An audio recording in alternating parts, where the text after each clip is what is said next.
Turtleneck Sharam here. So there was a moment that to me was a bit of a wake up call when it came to my own eating mental, just my eating habits. Um, on this channel, I talk a lot about emotional healing, surrender, basically relationships, becoming the person you're meant to be, the person you think like you see yourself as. Um, but there was this wake up call that I had when it came to my eating habits that happened in the most obscurest and weirdest ways that I never ever thought that would happen. And to be honest, that's what life's like sometimes. Sometimes life lessons come in the most weirdest and craziest and most wonderful ways that we never even thought possible. I developed this habit that throughout my life, that no matter what happened, not what happened, didn't happen all the time, but I had this habit that usually whenever I get petrol in my car, or as some Americans call gas, I'd get petrol for my car, and I'd often get a snack. Now, what I would do is it was one of those like self-fighty dances, where you see the thing, you want it and you don't want it, and you often beat yourself up about it. I don't know if you've ever done that. That's something I used to do. But as I was leaving to go back to my car after I'd paid, as a shining beacon, as this incredible light that I'd never, like something just catches your eye and it's so potent, so intense. I saw this man sitting in his car eating some food. Now, that's sort of like what I had done. A period of time where I was an Uber driver, I used to drive fucking lots, and I'd have to eat in my car all the time because otherwise how would I make money? I just had to go. This was before the time in Australia where they stopped you from working more than 12 hours a day.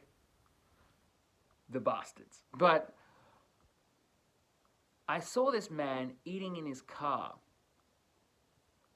and it was like looking in a really absurdist mirror. Because as I watched this man eating in his car, and I don't want to replicate it now because for one, I'm holding the phone.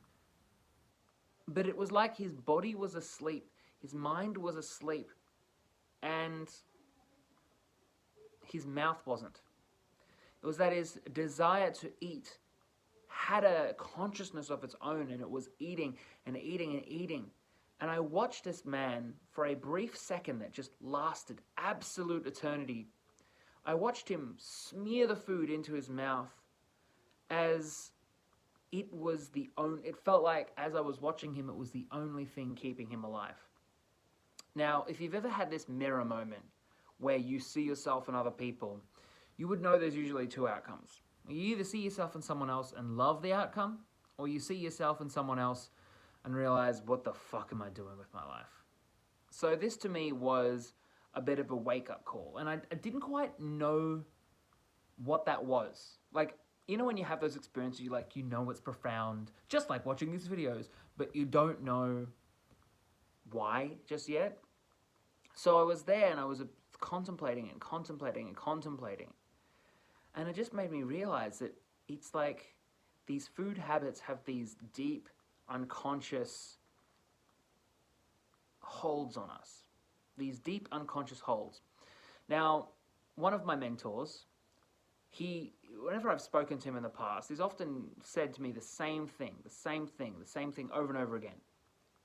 Don't make it your God. As long as you don't make it your God, something. He'll often repeat that. And while a sentence like that has a lot of interpretations, while I fully don't understand as much as he's trying to transpose, and maybe you might, I've spent my life trying out diets. Trying diet this, trying diet that. Trying to take control over the physical form that one might call Sharam.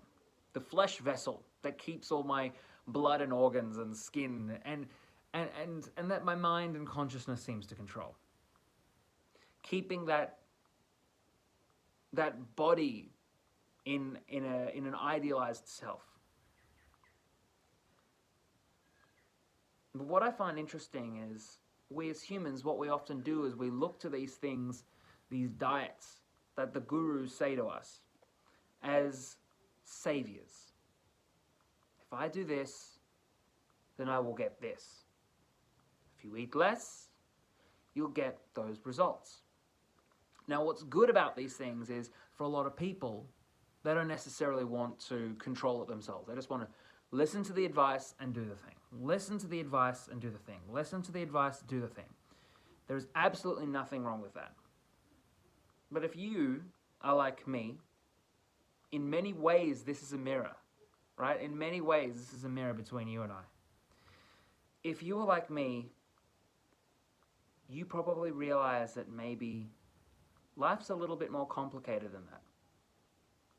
Recently, in the last year, I've been working 3 nights a week. 3 nights a week. That's midnight till around 8 a.m. Intermittent, like, diets that other people have suggested to me just don't fucking work. They say, like, oh, just, like intermittent fasting. Don't eat while you sleep, because then you'll just be sleeping your way through it. Doesn't fucking work for someone like me. I'm working while most other people are sleeping. So it forced me essentially to look in deeper, and to sort of find out truly the core of things. And I love that. I love the core of things. I feel like when you understand the core of something, what truly makes that something tick, you have unstoppable agency over that thing. That's why I talk a lot about emotional surrender. It was a deep thing that really helped me create and be the person and clear a lot of depression and anxiety and all of this stuff that I felt in the past. But when we think about it, what's the core of controlling our eating habits? And what's the core? What's the one thing that, if you were to literally pay attention to that versus anything else, what would that thing be? And to be honest, I talk a lot about surrender. This was my conclusion through surrender. Before I reveal my answer to the first question, that's one of my big changes I'm discovering recently in myself. Not only teaching surrender, I'm going to teach the results of my own surrender, because that pretty much just transports you there anyway. The God particle, I guess you would call it the God particle. The God particle of controlling your eating is exactly that. It's the individual choices we make.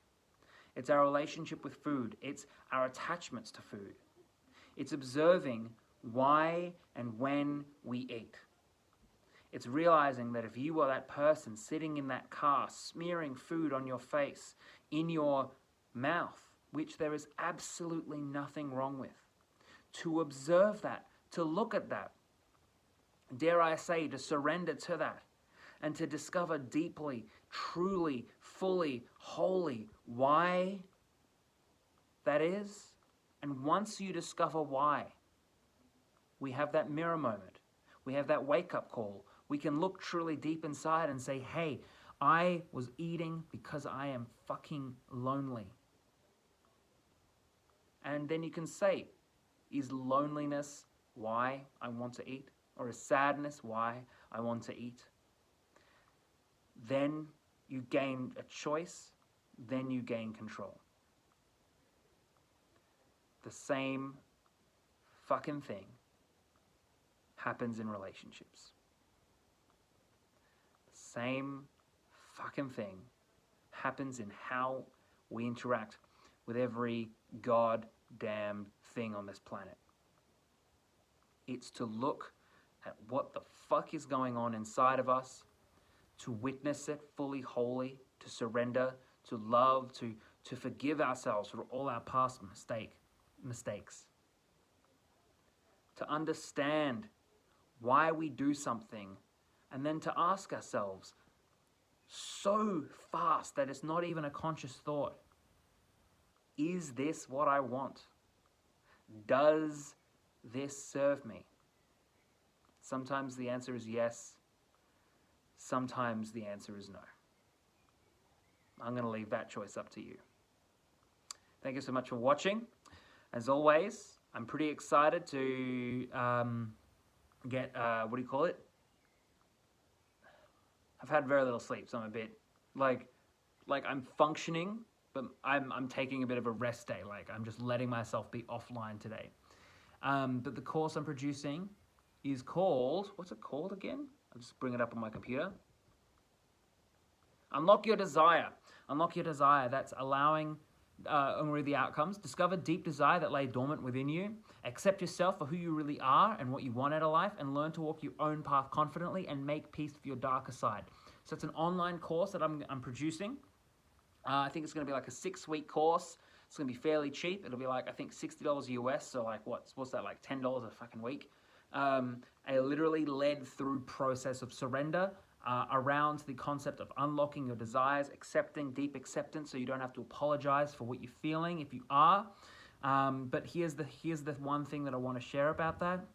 There are some people that I've like spoken to that are like, oh yeah, like, oh, that would have been good for me like 10 years ago. It's like, motherfucker, you ain't doing it now. Like, I am the master of this shit, and I still do it. One thing that my old mentor used to say to me, or my old mentor, he's still sort of a mentor, is goes, mate, life's chopping wood and fetching water. When you are learning something, you are chopping wood and fetching water. And when you're the master of something, you are chopping wood and fetching water. Just because we are the master of something does not mean we always have to stop it. Because the core of it, deep surrender, understanding oneself, looking at our emotions, being brave to express ourselves, being brave enough to look at our desires and to let them come out, which is what the course is about, letting those things come out. That's chopping wood, that's fetching motherfucking water. All right, talk to you soon.